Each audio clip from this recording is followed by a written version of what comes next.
दिल्ली के मुख्यमंत्री अरविंद केजरीवाल को जमानत मिल गई है। शराब घोटाले में गिरफ्तार केजरीवाल को राउज एवेन्यू कोर्ट ने बड़ी राहत देते हुए ये फैसला सुनाया। केजरीवाल को 1 लाख के मुचलके पर जमानत मिली। कोर्ट ने सिर्फ 1 लाइन का आदेश दिया जिसमें कहा गया कि केजरीवाल को जमानत दी जाती है। ईडी ने मनी लॉन्ड्रिंग केस में केजरीवाल को गिरफ्तार किया। केजरीवाल 1 अप्रैल को पहली बार जेल गए थे। वहीं 10 मई को सुप्रीम कोर्ट ने केजरीवाल को अंतरिम जमानत दी। फिर 21 दिन के बाद 2 जून को केजरीवाल ने सरेंडर किया था और आज 18 दिन बाद केजरीवाल को नियमित जमानत मिल गई है। सीएम अरविंद केजरीवाल को जमानत मिलने के बाद आम आदमी पार्टी ने कहा, सत्य परेशान हो सकता है, पराजित नहीं। 2 दिन के जम्मू कश्मीर दौरे पर पीएम मोदी आज श्रीनगर पहुंचे, जहां छात्राओं ने प्रधानमंत्री मोदी पर फूल बरसाकर उनका स्वागत किया। इसके बाद पीएम मोदी युवाओं के सशक्तिकरण कार्यक्रम में शामिल हुए। इस दौरान पीएम मोदी ने कई विकास परियोजनाओं की सौगात दी। पीएम मोदी ने 2000 से अधिक लोगों को नियुक्ति पत्र भी सौंपे।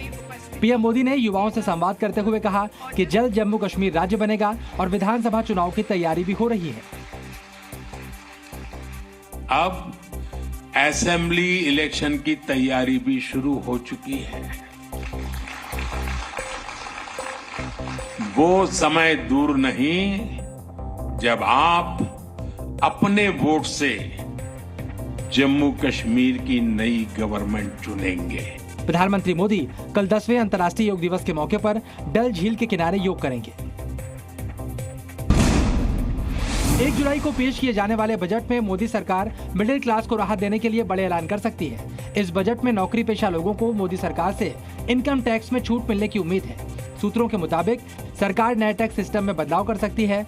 सरकार 15 लाख रुपए से 17 लाख रुपए सालाना कमाई वालों के लिए आयकर दर कम करने पर विचार कर रही है। सरकार अधिक से अधिक लोगों को नई कर व्यवस्था के दायरे में लाने की कोशिश कर रही है। न्यू टैक्स रिजीम के तहत स्लैब में बदलाव किया जा सकता है। टैक्स फ्री इनकम 5 लाख रुपए सालाना किए जाने की चर्चा है। प्रधानमंत्री नरेंद्र मोदी ने पिछले दिनों कहा था कि मिडिल क्लास देश के विकास का चालक है और उनकी भलाई और सुविधा मोदी सरकार की प्राथमिकता है। दिल्ली के राजौरी गार्डन के एक कैफे में हुए हत्याकांड के मामले में पुलिस के हाथ अब तक खाली हैं। इस वारदात का सीसीटीवी फुटेज भी सामने आया है, जिसमें मरने वाला कैफे में बैठकर अपने ऑर्डर का इंतजार कर रहा है। तभी पीछे बैठे 2 लोग अचानक खड़े होते हैं और उसके ऊपर दनादन फायरिंग करने लगते हैं, जिसके बाद पूरे कैफे में भगदड़ मच जाती है और फायरिंग में घायल युवक की मौके पर ही मौत हो जाती है। इधर दिल्ली पुलिस ने इस मामले में गैंगस्टर नीरज बवाना को तिहाड़ जेल से अपनी कस्टडी में लिया है। इस सनसनीखेज हत्याकांड के मामले में नीरज बवानिया से पूछताछ की जाएगी। यूपी सिपाही भर्ती घोटाले में योगी सरकार ने बड़ा एक्शन लिया है। यूपी सरकार ने परीक्षा कराने वाली अहमदाबाद की कंपनी एजुटेस्ट को ब्लैकलिस्ट कर दिया। यूपी की स्पेशल टास्क फोर्स की रिपोर्ट के बाद इस कंपनी को ब्लैकलिस्ट करने का फैसला लिया गया।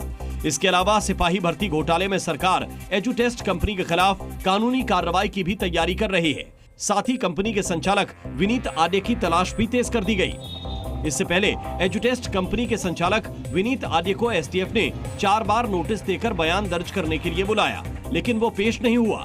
खबर है कि इस मामले की जांच शुरू होते ही विनीत आर्य अमेरिका चला गया।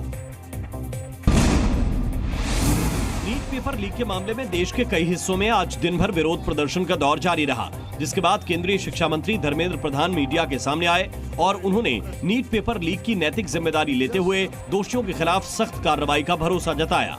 साथ ही शिक्षा मंत्री ने जांच के लिए हाई लेवल कमेटी के गठन का भी ऐलान किया। मैं आपको विश्वास दिलाना चाहता हूं, पुख्ता जानकारी आने पर दोषियों को कड़ी से कड़ी उनके ऊपर कार्रवाई की जाएगी। इससे पहले कांग्रेस सांसद राहुल गांधी ने इस मामले को लेकर प्रेस कॉन्फ्रेंस की और केंद्र सरकार पर हमला बोला। इजराइल और गाजा के बीच में जो लड़ाई चल रही थी उसको भी नरेंद्र मोदी जी ने रोक दिया था।